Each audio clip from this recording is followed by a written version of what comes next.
नमस्कार विद्यार्थी मित्रांनो, जे विद्यार्थी आता फायनल इयर बी फार्मला आहेत, ज्यांनी जीपॅटचा फॉर्म भरला असेल किंवा मग इतर गेट एक्झाम असेल, अशा वेळी त्यांच्या मनामध्ये एक प्रश्न उपस्थित होतो की MBA CET आहे ती आम्ही द्यायला पाहिजे का? म्हणजे फार्मसीच्या विद्यार्थ्यांनी MBA CET देणं गरजेचं आहे का?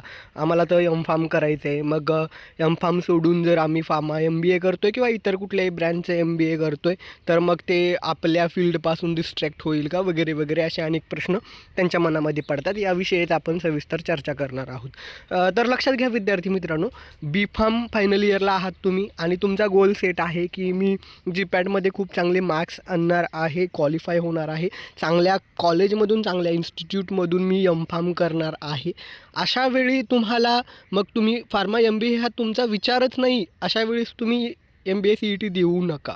पण लक्षात ठेवा, आपण कुठल्याही एक्झामची तयारी करतो, कॉम्पिटिटिव्ह एक्झामची, तर त्या कॉम्पिटिटिव्ह एक्झाम क्वालिफाय होणं, तिथे येणारा स्कोर आणि ॲडमिशनसाठी असणारा कट ऑफ, या खूप वेगळ्या वेगळ्या गोष्टी आहेत. तो रिझल्ट आल्याशिवाय आपण त्या गोष्टी प्रिडिक्ट करू शकत नाही. परंतु ज्यावेळेस आता तुम्ही MBA CET देता, त्यावेळेस काय होतं, फार्मा MBA हा एक तुमच्या हातात पर्याय राहतो आणि इतरही काही ब्रँच आहेत, हेल्थकेअर सेक्टर रिलेटेड पण काही MBAच्या ब्रँच आहेत, तिकडे देखील तुम्ही विचार करू शकता किंवा मग फार्मा MBA हा देखील एक पर्याय आहे. तर ज्यावेळेस तुम्ही MBA CET देता, त्याचा फायदा काय होतो लक्षात ठेवा. जर तुम्ही ती CET दिली असेल तर एक हातामध्ये तुमच्याकडे एक्स्ट्रा ऑप्शन राहतो. म्हणून मी सांगेल की फक्त केवळ जीपॅट किंवा गेट एवढ्याच एक्झामपुरतं मर्यादित राहू नका.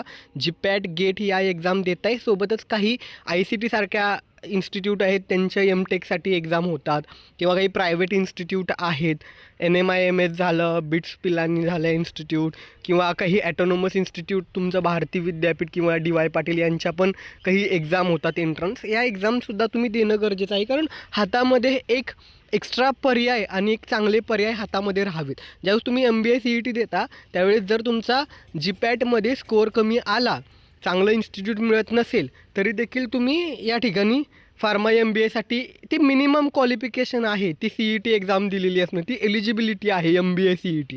तर ती तुम्ही MBA CET दिलीच नसेल तर मग पुन्हा पूर्ण 1 वर्ष वाया जातं किंवा हातामध्ये पर्यायच राहत नाहीत. तर ती एक्झाम द्यायची नाही द्यायची हा वैयक्तिक जरी निर्णय असला, तरी ह्या ज्या इतर एक्झाम आहेत त्या तुम्ही का देणं गरजेचं आहे, हातामध्ये पर्याय राहतात. त्यामुळे तुमच्यापुढे तुमचे इतरही कुठले ऑप्शन बंद होत नाहीत, म्हणून तुम्ही त्या एक्झाम देणं गरजेचं आहे. बाकी जीपॅटचा स्कोअर चांगला येईल, तुम्ही अभ्यास जर करत असाल, तुमचा गोल फोकस्ड तेवढा एकच आहे, अशा वेळेस मग देण्याची आवश्यकता नाही. तुमचं ठरलं आहे की मला M.Pharmच करायचं आहे, तर ठीक आहे. पण तरीही तुमच्या हातामध्ये पर्याय म्हणून तुम्ही ठेवणं गरजेचं आहे. आणि तुम्ही जर पाहाल, मी टेलिग्राम चॅनलवरती सिलॅबस शेअर करतो MBA CETचा, आणि याआधी मी एक PDF फाईल शेअर केलेली आहे आपल्या टेलिग्राम चॅनलवरती की अजून कुठल्या कुठल्या एक्झाम या ठिकाणी आहेत. तर तो एक पर्याय तुमच्या हातामध्ये राहू शकतो की इतर अजून कुठल्या एक्झाम आहेत. या दृष्टिकोनातून तुम्ही इतरही एक्झाम देऊ शकता. आणखीन एक महत्त्वाचा मुद्दा म्हणजे ही जी MBA CET एक्झाम आहे, ती 2 अटेम्प्टमध्ये तुम्हाला देता येणार आहे. कोणताही एक अटेम्प्ट, पहिला किंवा दुसरा, त्यांनी डेट दिलेले आहे टेंटेटिव्ह, तो कुठलाही एक अटेम्प्ट तुम्ही निवडू शकता.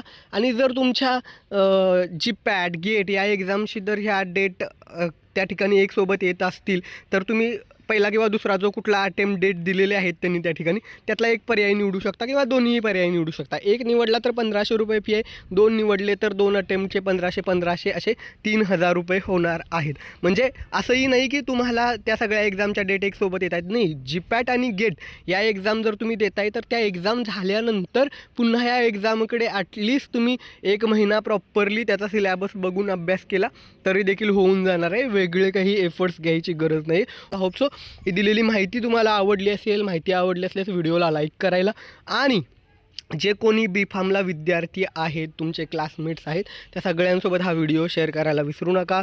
धन्यवाद. थँक्यू.